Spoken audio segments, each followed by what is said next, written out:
Yeah, g'day all. You'll have to excuse the quality of the content of this video. I'm in a storage unit, so it's very difficult to get a good shot, and I'm not going to show you the rest of the unit, sorry. Okay, so here is the Michell Transcriptor hydraulic reference turntable I have listed as an expression of interest. As you can see, it's complete, and as you will be able to see soon, it does power up and spin. And it is in quite good condition. However, it needs a complete overhaul and or restoration before you can seriously use this. So as you can see, comes complete with both brushes, the actual record brush that you swing out like that, and also the stylus brush that sits in position and allows you to just swivel back and forth to wipe any fluff off the stylus. The tone arm is an original SME 3009. Obviously needs attention. The mounting screws aren't tight or anything like that, and there's some pitting on the metal, but again, totally complete. Comes with the weight, and of course your tracking force weights there as well. The cartridge is a Shaw V15 Type 3. I have a photo of that, hopefully posted with the listing. It's very difficult to see that model number from underneath.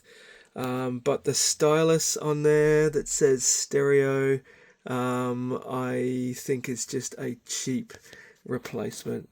It is not a Shaw stylus, but the cartridge absolutely is a V15 Type 3.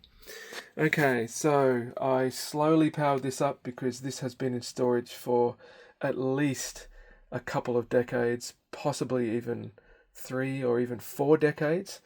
As you can see, it still has its original super glossy top, but as you can also see, there is a lot of dust all over the place. It needs, again, a full teardown and restoration. Even that label is dog-eared up on the side there, but it is an original label.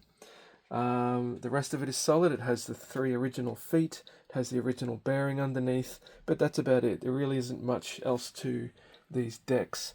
I did undo these 3 thumb screws just to see what was going on under there. Everything looks okay. And yes, it does turn on and it does spin. However, it needs a helping hand. The motor starts cogging a little bit. So I'm not sure if that's a motor issue or if it's just purely down to the fact that it needs a good lube in the bearing.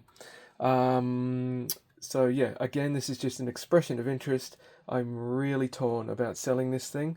It was one of my long-term plans to get this completely restored, get these pucks gold plated again, blah blah blah blah blah.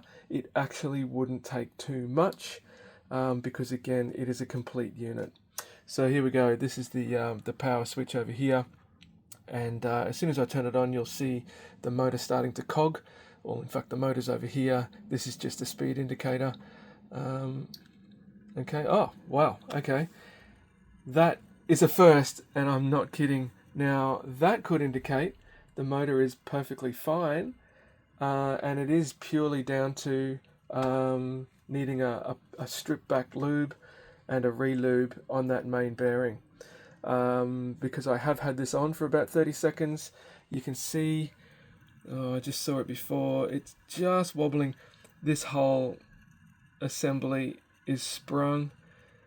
It is making some noise, which of course it shouldn't be, like scraping noise, but again, I've only had this on for about 30 seconds before starting this video. So yeah, I'd say it's purely down to old grease.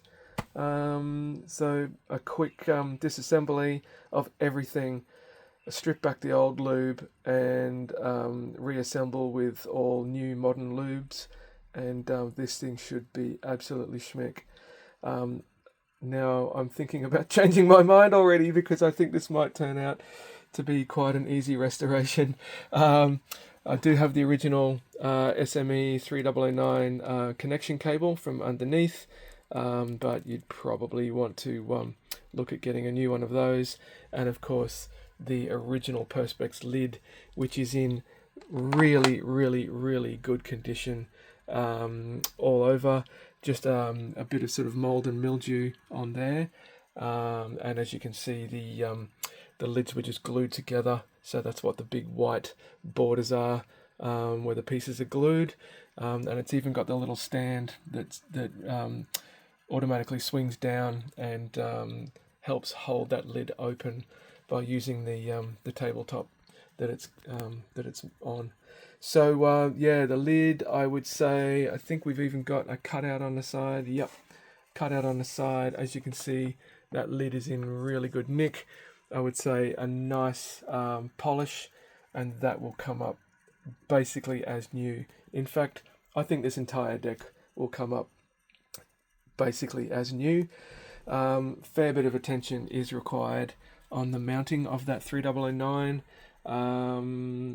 and of course a new stylus on the Shaw cartridge.